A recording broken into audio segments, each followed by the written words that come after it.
Today's daily reading is coming from the book of the Apocrypha.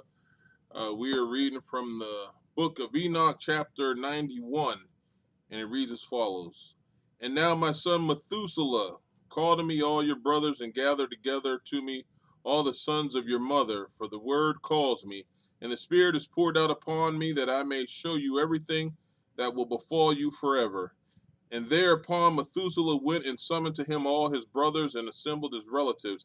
And he spoke unto all the children of righteousness and said, Hear you, sons of Enoch, all the words of your father, and hearken to the voice of my mouth. So I exhort you and say unto you, beloved, love uprightness and walk therein, and draw not nigh to uprightness with a double heart, and associate not with those of a double heart, but walk in righteousness, my sons, and it will guide you on good paths, and righteousness will be your companion. For I know that violence must increase on the earth, and a great chastisement be executed on the earth. Yea, it will be cut off from its roots, and its whole structure be destroyed. And unrighteousness will again be consummated on the earth, and all the deeds of unrighteousness and the violence and transgression will prevail in a twofold degree. And when sin and unrighteousness and blasphemy and violence and all kinds of deeds increase, and apostasy and transgression and uncleanliness increase, a great chastisement will come from heaven upon all these. And the Holy Lord will come out with wrath and chastisement to execute judgment on earth.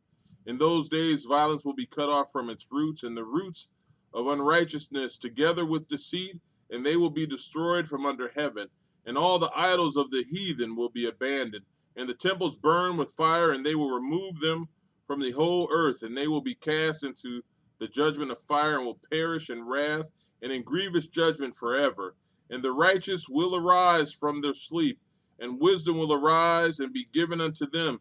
And after that, the roots of unrighteousness will be cut off, and the sinners will be destroyed by the sword, and will be cut off from the blasphemers in every place. And those who plan violence and those who commit blasphemy will perish by the sword. And after that, there will be another, the 8th week, that of righteousness, and a sword will be given to it that a righteous judgment may be executed on the oppressors, and sinners will be delivered into the hands of the righteous. And at its close they will acquire houses through their righteousness, and a house will be built for the great king in glory forevermore. And all mankind will look to the path of uprightness. And after that, in the 9th week, the righteous judgment will be revealed to the whole world, and all the works of the godless will vanish from all the earth, and the world will be written down for destruction. And after this, in the 10th week of the 7th part, there will be the great eternal judgment, in which he will execute vengeance among the angels. And the first heaven will depart and pass away.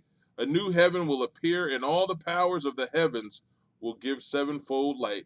And after that, there will be many weeks without number forever, and all will be in goodness and righteousness, and sin will no more be mentioned forever. And now I tell you, my sons, and show you the paths of righteousness and the paths of violence. Yea, I will show them to you again, that you may know what will come to pass. And now hearken unto me, my sons, and walk in the paths of righteousness, and walk not in the paths of violence. For all who walk in the paths of unrighteousness will perish forever. Chapter 92. The book written by Enoch. Enoch indeed wrote the complete doctrine of wisdom, which is praised of all men and a judge of all the earth, for all my children who will dwell on the earth, and for the future generations who will observe uprightness and peace. Let not your spirit be troubled on account of the times, for the Holy and Great One has appointed days for all things. And the righteous one will arise from sleep, will arise and walk in the paths of righteousness, and all his path and conversation will be in eternal goodness and grace. He will be gracious to the righteous and give him eternal uprightness, and he will give him power so that he will be endowed with goodness and righteousness, and he will walk in eternal light, and sin will perish in darkness forever and will no more be seen from the day forevermore. Amen.